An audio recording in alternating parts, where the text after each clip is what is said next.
Hello everyone, how are you? Welcome to the physioBRAIN channel. This is Professor Adriano, and today we're going to give you 2 more tips. Some guidance to improve our brains, to help us achieve the highest possible performance. Stay with me and don't miss these tips. Don't forget, subscribe to the channel if you haven't already, like the video, and share it with anyone you think needs to know this information.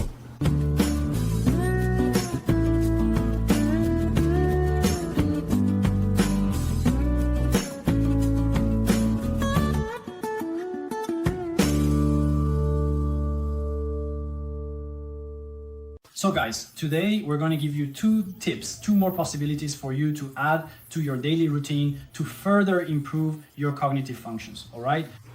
The first one is really simple. It's an exercise, an activity that you can do several times throughout the day as well, okay? You're going to try to time 1 minute. So you take a cell phone or watch or a computer that has a stopwatch, and then you set 1 minute. During that minute, you'll try to say as many words as you can remember that start with that letter. So for example, there are some neuropsychological tests that ask the person to say as many words as possible that start with the letter F.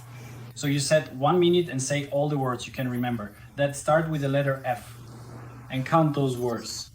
The interesting thing is this: you should keep track of these words, not necessarily the words themselves, but the number of them. So in 1 minute I said, for example, 14, 15, 20 words that start with the letter F.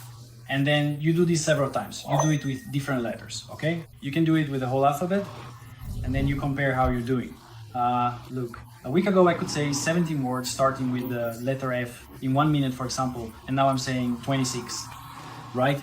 So you notice that there's an increase, that new connections are being formed, that your brain is being stimulated, and that's very important. We always need to be training this kind of ability, okay? So that's the first tip.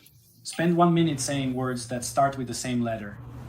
And the second tip for today is to use an element, to use an aspect of what people call the memory palace, right? Which is widely used by people who work with high cognitive performance strategies.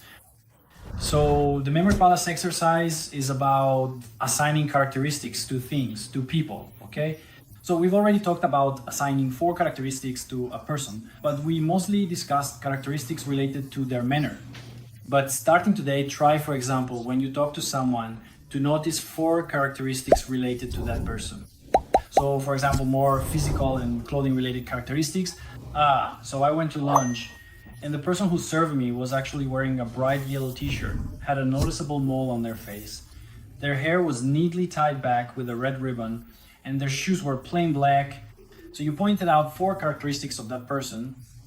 Then you write this down, you make a note of it either on your phone or on a piece of paper, and at the end of the day you try to remember what those characteristics were and check them against what you wrote down. It's very similar to what we talked about in the other video, but these are more about clothing characteristics, specific features from that day, okay? So practice this, make it a routine in your day, and you'll see that your memory especially will improve a lot, okay? So let's work our brains. Did you like today's video? Did it interest you? Is it something you're going to practice in your daily life? Comment below and let me know how it's been for you. I really enjoy hearing what you have to say. If you have any questions, just write them down as well. Like the video, share it, and subscribe to the channel. A hug, and I'll see you in the next videos.